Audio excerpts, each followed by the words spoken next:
Hi and hello guys, welcome to our channel movie hunters. So ఈ రోజు మనం IC 814 the Kandahar Isaac అనే ఒక వెబ్ సిరీస్ గురించి అయితే మాట్లాడుకుందాం. ఈ సిరీస్ ప్లాట్ వచ్చేసరికి మనకి 1999లో కాఠ్మండు నుండి ఢిల్లీకి ఐసీ 814 అనే ఒక ప్లేన్ వస్తుండగా హైజాక్ గురవుతుంది. సో ఆ హైజాక్ చేసింది ఎవరు, అసలు వాళ్ళ డిమాండ్స్ ఏంటి, వీటన్నిటి మధ్యలో అసలు ఆ ప్లేన్లో ఉన్న ప్రజలు ఎలా ఫీల్ అయ్యారు, గవర్నమెంట్ టెర్రరిస్ట్ ఎలా నెగోషియేట్ చేసింది అనేది ఈ సిరీస్లో మనకి చాలా డీటెయిల్గా చూపిస్తారు. సో సిరీస్ అయితే మనకు ఓవరాల్గా చూసుకుంటే బాగా అనిపించింది. నాకైతే చాలా వరకు ఎంగేజింగ్గా అయితే తీశారు. ఎందుకంటే మనకు జనరల్గా ఇప్పుడు వెబ్ సిరీస్లు అంటే మోస్ట్లీ ఒక 9 ఎపిసోడ్స్ పెట్టి ఒక 50 మినిట్స్ అయితే ఎపిసోడ్ లెంత్ పెట్టేసి లాక్ చేస్తున్నారు. ఈ సిరీస్ అయితే అలాంటి తప్పు అయితే చేయలేదు. బికాస్ చాలా వరకు ఇన్సిడెంట్స్ అన్ని మనకి రియలిస్టిక్గా, ఆ చుట్టూ జరిగే ఫుటేజెస్ని కూడా మనకి చాలా వరకు రియలిస్టిక్గా చూపించారు.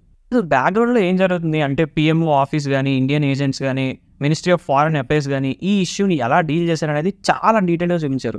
ఈ సిరీస్ని అయితే ఫ్లైట్ ఇంటూ ఫియర్ అనే ఒక బుక్ నుంచి అడాప్ట్ చేసుకున్నారు. బేసిక్గా బుక్ రాసింది కెప్టెన్ దేవి శరణ్ అండ్ సృజనా చౌదరి. ఎవరైతే ఆ ఐసీ 814 ఇన్సిడెంట్లో ఇన్వాల్వ్ అయ్యారో వాళ్ళే రాశారనమాట. ఈ సిరీస్లో మనం మెయిన్గా అప్రిషియేట్ చేయాల్సింది ఒకటి రన్ టైం అయితే, ఇంకోటి మాత్రం ఖచ్చితంగా రియలిస్టిక్ థీమ్స్నే. అంటే చాలా వరకు రియలిస్టిక్గా మెయింటైన్ చేయడానికి ట్రై చేశారు. ఇప్పుడు మీరు వేరే Hindi web series or movies తీసుకోండి, ఒక పేట్రియాటిక్ ఫీల్ కోసం వాళ్ళు ఎలివేషన్స్ పెట్టి అనవసరమైన ఒక గ్యాప్ని ఫిల్ చేస్తారు.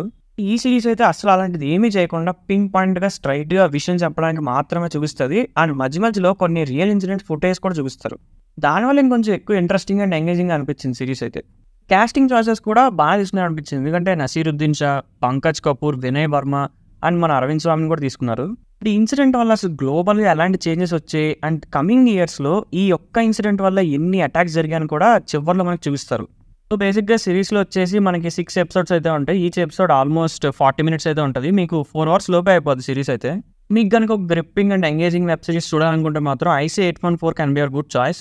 నెట్ఫ్లిక్స్ అయితే అవైలబుల్గా ఉంది, you can watch it. That's it for the review guys. ఈ వీడియో కనుక మీకు నచ్చినట్టయితే లైక్ చేయండి, మీ ఫ్రెండ్స్ అండ్ ఫ్యామిలీతో షేర్ చేయండి, అండ్ అలాగే మా ఛానల్ సబ్స్క్రైబ్ చేసుకోవడం మాత్రం అసలు మర్చిపోకండి. ఇంకా రెండు మంచి కంటెంట్తో మీ ముందుకు వచ్చేస్తాం. Signing off T Movie hunters.